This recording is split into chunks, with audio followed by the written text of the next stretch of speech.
In this video, we are going to connect to a database and build a query that we can use the results of in Rapidminer. And then we will store results that we'd like to use for future processing in Rapidminer.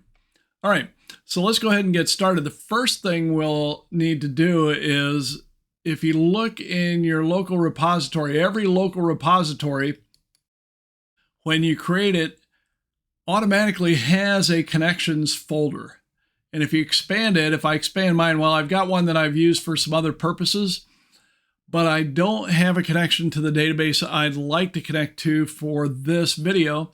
So let's go ahead and build that. To do that, we're going to add a new connection, and I can do that by right-clicking here and say create connection. I've got a connections menu up here at the top of my Rapidminer application window that I can also create a connection with. So either way, I create the connection, and the first thing I need to do is tell Rapidminer what kind of connection this is going to be. In this case, a database connection. There are lots of other types of connections that I can make to an Azure Data Lake, Dropbox, Google Cloud Services, Salesforce, Twitter, etc. All right, so I'll click create for a database. I'm going to put it in my local repository, and then I'll call this MRW MetaDB. So that's the name I will give my connection. And with this being a database, I now have to fill in these details. So the dialog brings up all the details. I've got a number of other tabs, but everything we need to do is right here in the setup tab. So the first thing I need to tell it is, well, what kind of a database is it? And we are using a Microsoft SQL Server database. Of course, there are lots of other ones out there: Oracle databases, MySQL, Postgres, SQL, Snowflake, etc. Next, I'll put my username in. And in my case, my username is MetaStudent.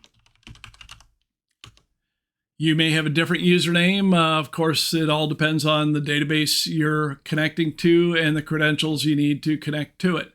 So make sure you know what those are. Next, I need to put my password in. So I will enter my password.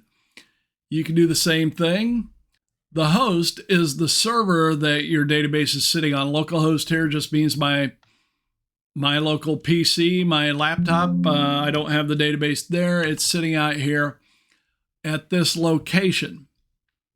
So again, your host server name will depend on the database you're connecting to and the details you've gotten about it. If you're in one of my classes, you have gotten these details in a previous assignment. The port number is the default for a SQL Server database is 1433. You can usually leave it there, but if you know or have been given instructions that you're using a different port number for your connection, be sure to put that in there. And then the database, you want to tell it which specific database to connect to. And in our case, mine is called the meta_db, all lowercase. So once I've filled in all these parameters, and you can see as I was building and creating the parameters, filling in the details, this URL, which is a JDBC connection to the database, was being built as well. JDBC stands for Java Database Connectivity, or maybe connection, one of the two. So I can test the connection. It tests successfully. So I can now save this connection, which I can use in any Rapidminer process I've got out there now.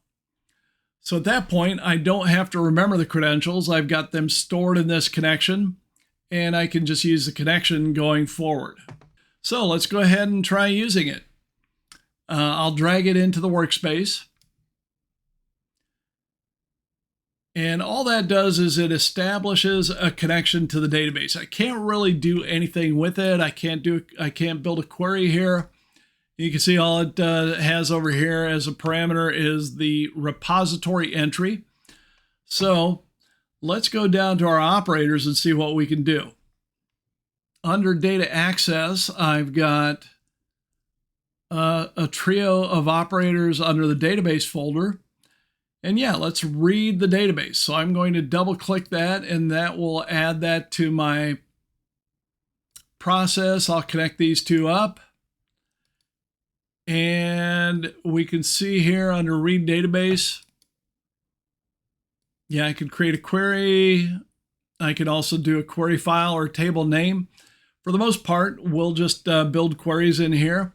I can click on the button here to start building my query, or I can just double click the operator to open up the query window. And if I need more space, I can actually make this window bigger. For the most part, for these examples, we won't need all that space. Our queries will be pretty straightforward. All right, so I've got a set of tables that I can use, and this navigation area also doubles as a query builder. So as soon as I click on bike buyers, it's going to build a query for me, assuming I want everything out of bike buyers. Well, if I don't and start clicking on some of the attributes, then you can see it customizes my query to specify which attributes or which columns I'm selecting in the query. Well, in my case, I just want the whole table, so I'll type in select star from, and then I can just type in the table name directly, dbo.bb_bike buyers, and my query. Now in this query window, you can do all the joins and the where clauses and everything else that you would do in your query building tool like Azure Data Studio.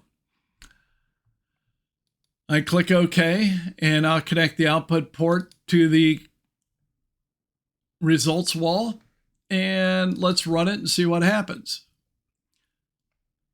Rapidminer prompts me based on my individual settings for Rapidminer to save my process. Sure, we'll call this in my local repository. Under my processes folder, we'll call this bike buyers SQL query example. Okay, so I run it and I get my results fairly quickly. It's only 1,000 rows of data, so it runs fairly quickly, and I can see the statistics I've got. Gender, I've got 491 females, 509 males. I've got my histogram for income, children, education, and you might recall we've got numeric versions and non-numeric versions of most of these categorical attributes. All right. So, like we said earlier, we can go beyond just a basic select. So let's add a where here, where gender equals female. All right. So I'll click OK and run that.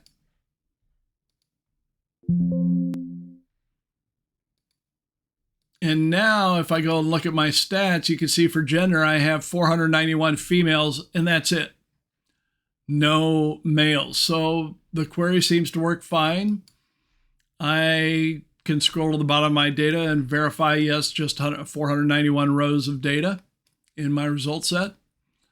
Okay, so that's great. I can then do additional operations with this in my process, but I may want to go ahead and save this data set so I can use it later on without maybe having to go back and create a query or run the query again, especially if you're paying by the use for a database. So I'll bring in the store operator, and you'll notice it's just down here kind of floating around by itself toward the bottom of the data access folder. And what this does is it says, let's store whatever stream of data is coming in here, or it could be a model for that matter, in the repository. So we'll store this in the repository, and we have to give it an entry name. So we'll put this in the data folder, and we'll call this bike buyers female. So this will be all of our female bike buyers. When I run it, I get my results that I can view on screen, but I also now, under my data folder, have a bike buyers female data set that has those 491 rows of data. I can then bring that into this process or a new process that I create and work with it. All right, so we've got bike buyers female. Now, I probably don't always want to work just with the females, so let's go back and fix this. To get rid of our where clause, I'm just going to comment it out. So I had 2 dashes at the beginning of the line, and you can see the query text box has a little bit of built-in SQL awareness and recognizes I've just turned this into a comment. So it's green. That means that line will not execute in the SQL query. So I click OK.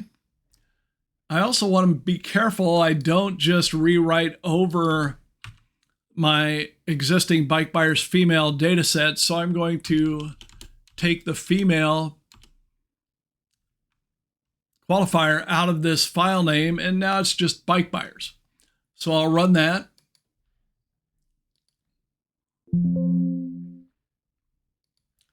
And I now have my bike buyers data set that I can bring in here. Coming in from the repository, if I review it, you can see we're back to our original 1,000 rows of data with 491 females and 509 males. All right, so with that, we've got a few useful tools we can work with. We can make it a connection to an outside data source, database in our case, but it could be something else. We can then read a database that we have connected to and apply a SQL query to it. Again, this is a basic SQL query, but I could make this, as complicated with as many joins and sub-selects, in my query as I would like. And then we have stored the results in our repository for future use. So not bad for a few minutes. Let's go back and see what we'd like to do next.